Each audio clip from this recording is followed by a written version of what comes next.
58% 58% ముఖ్యమంత్రుల ఆస్తులంతా కూడా ఈయనకు ఒక్కరి దగ్గరే ఉన్నాయి. అంటే అంత రిచెస్ట్ బిలీనియర్ అనేటువంటిది వాళ్ళే చెప్తా ఉన్నారు. గతంలో కూడా చూసాము, ఈ ఎన్నికల్లో కూటమి గెలిచిన తర్వాత మొదటి పార్లమెంటు సెషన్స్లో ఒక తృణమూల్ కాంగ్రెస్ ఎంపీ అనుకుంటాను ఒక ఇష్యూ రైజ్ చేసింది.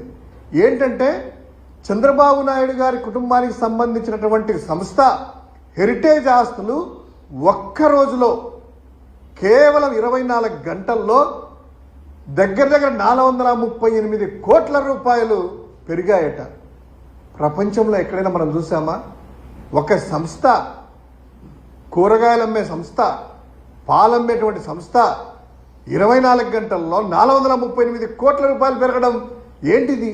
అది కేవలం ఒక చంద్రబాబు మాత్రమే సంపాదించగలడు. ఇంకా ఎలక్షన్ల ముందు కానీ ప్రతిసారి మనం చూస్తాం, ఒక పదం వింటా ఉండేవాళ్ళం, సంపద సృష్టి సంపద సృష్టి సంపద సృష్టి అని.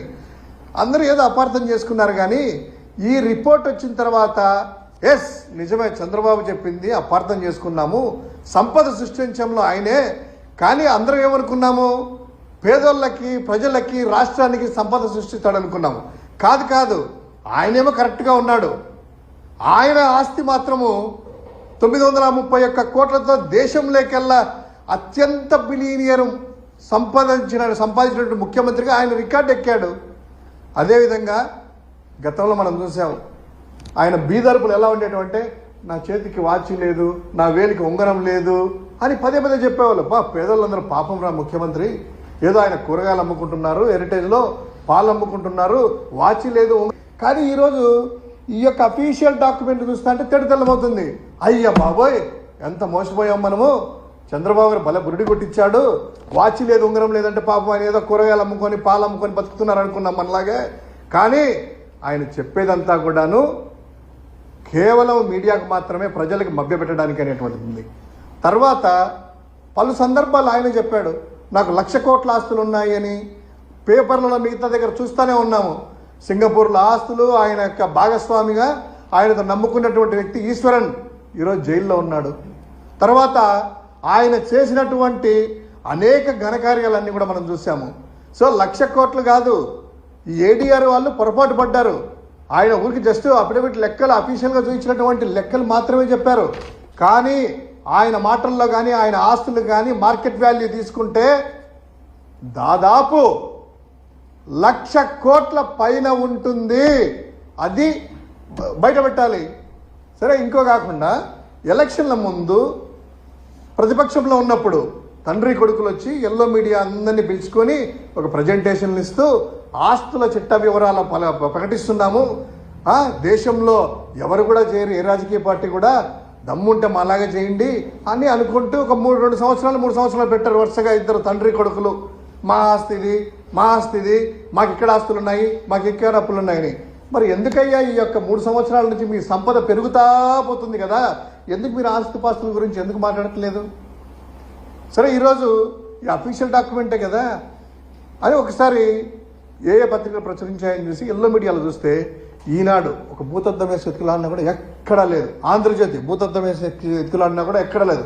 ఎందుకంటే వాళ్ళ బాబు గారు బిలీనియర్ సీఎం కదా, వాళ్ళేమో పాపము ఈ రాష్ట్రం అప్పుల్లో ఉంది, మా చంద్రబాబు దగ్గర ఏమీ లేదు, మా చంద్రబాబు దగ్గర వాచ్ కూడా పెట్టుకోడు, మా చంద్రబాబు ఉంగరం పెట్టుకోడని వాళ్ళు ఓని ఊదరకొడుతూ ప్రచారం చేస్తున్నారు కదా. ఇవన్నీ చెప్తే కనుక ప్రజలకు నిజాలు తెలుస్తాయని ఎక్కడ ఒక అక్షరం కూడా రాయలేదు. వార్తగానే రాయాలి కదా, వార్తే కదా, చంద్రబాబును ఆకాశానికి ఎత్తుతారు కదా.